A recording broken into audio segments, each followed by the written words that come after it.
आज आपने हरिंद्रानंद साहब के कहे अनुसार चलने लगे।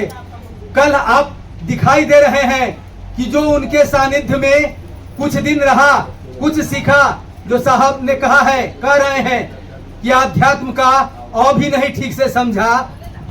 अभी तो ध य म सब बाकी था, अभी तो हम शुरुए किए थे, अभी तो अपना पेटारा हम खोले ही नहीं थे। क्योंकि उनको मालूम है ना कि हीरा वहां न खोलिए जहां कुजड़ों का बास। तो वो कुजड़ों के सामने थोड़ी गांठ खोल देंगे एक ही बार। तो जो कहा कि गांठ खोला ही नहीं कि तब तक चला गया कि ना सब हीरा हमरे दे देती ना लाया। उसी जगह ये बात हो रही है कि वैसे वैसे लोग जा करके आपको कहेंगे और दिग्भ्रमित करेंगे। तो आपने साहब बदल लिया ना। साहब ने चर्चा में कहा ना, साहब कहते हैं कि फल्ला भैया बोलबे नहीं किए तो हम काहेला संगोष्ठी में जाएं, नहीं आए। अब देख लीजिए, हो गया ना आपका साहब दूसरा जी। अरे आपके साहब ने कहा है, आपको साहब की बात भुला जाते हैं। शिष्यानुभूति आपके पास है, फिर से पढ़ लीजिए ना। इसीलिए कहा कि मेरा साहब एक है, यानी ये कहने का अर्थ कि वह साहब ने जो कहा है, जो मेरे साहब हैं, उन्होंने जो चाहा है उसके अनुरूप ही हम चलेंगे। बीच में कोई भी आएगा हम उसको मानने को तैयार नहीं है। क्योंकि आध्यात्म में कहा जाता है ना कि गुरु शिष्य के बीच में कोई नहीं होता। तब न साहब ने कहा कि गाना में भी है कि फूल भी हो दरमिया तो फासले हुए। फूल भी यदि बीच में होता है तो फासले हो जाता है।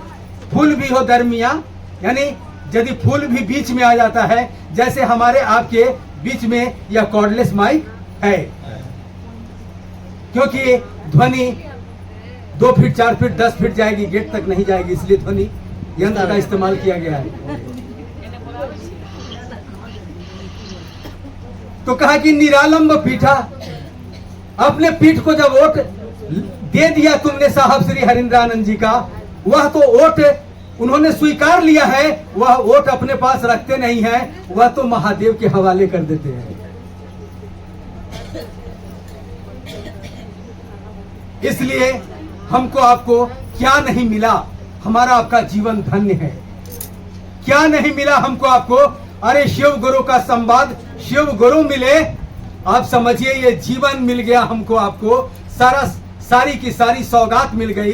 अब इसको कितना संजो के रखिएगा, ये तो गुरु से दया मांगिए और इसको संजोने का प्रयास करिए। इसको अबाट बबाट चीज में, इसको अबाट बबाट चिंतन में मत जाने दीजिए। अपने दिमाग को, अपने विचार को, अपने जीवन को इधर उधर, आज संख्याएं बढ़ गई हैं, कोलाहल बढ़ गया है, कोहराम भी बढ़ गया है। सब लोगों की अलग अलग मनसा, अलग अलग इच्छाएं, तरह तरह के बयानबाजी, तरह तरह की भ्रांतियां, तरह तरह की अशांति भी हो रहे हैं। इन चीजों पर ध्यान मत दीजिएगा। साहब ने जो कहा है उसको करना है, क्योंकि मुझको खुद शिष्य बनना है। साहब ने शिष्यानुभूति में लिखा है, इस पंक्ति को हमेशा याद रखिएगा कि स्वयं को और समूह को शिव गुरु से जोड़ना है।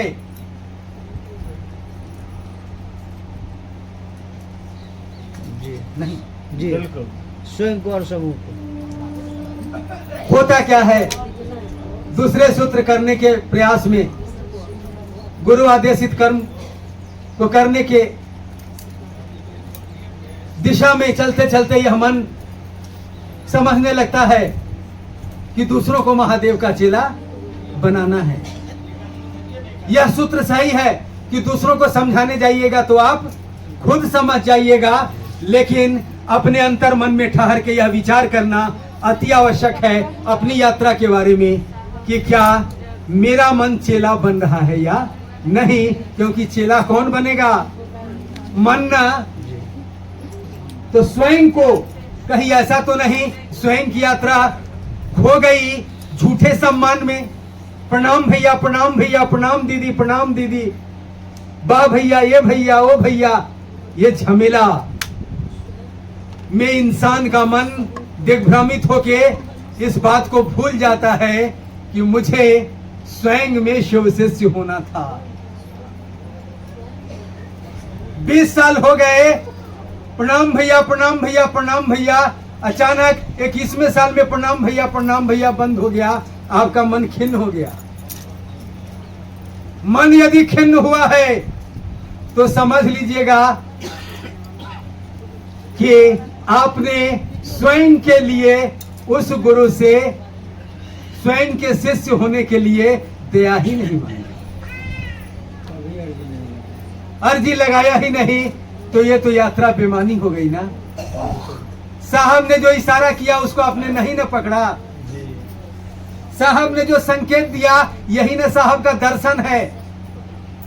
दर्शन किसको कहते हैं? ये चेहरा देख लेने से, बाएं शरीर को देख लेने से नहीं। दर्शन उसको कहते हैं, वह दर्शन शाश्वत दर्शन होता है जो आपका दर्शन आपके अंदर करा दे। और वो दर्शन कौन दिया हमको आपको? साहब श्री हरिंद्रानंद जी। उसी दर्शन का नाम न शिव शेषता है। उसी शिव शेषता को धारित करने के ना 3 सूत्र हैं जो हम आप करते हैं। इसको हमको आपको करते रहना है और अपनी यात्रा के प्रति संवेदनशील रहना है। हम आप अपनी यात्रा के प्रति संवेदनशील नहीं रहेंगे तो सामने वाले की यात्रा के प्रति संवेदनशील नहीं हो पाएंगे। यह एक ड्रामा हो जाएगा। हो सकता है शिव गुरु चर्चा का उपयोग कुछ लोग सम्मान के लिए करने लगे, कुछ लोग धन के लिए करने लगे, या कर रहे होंगे भी, कर रहे हैं भी, या कर रहे हैं भी।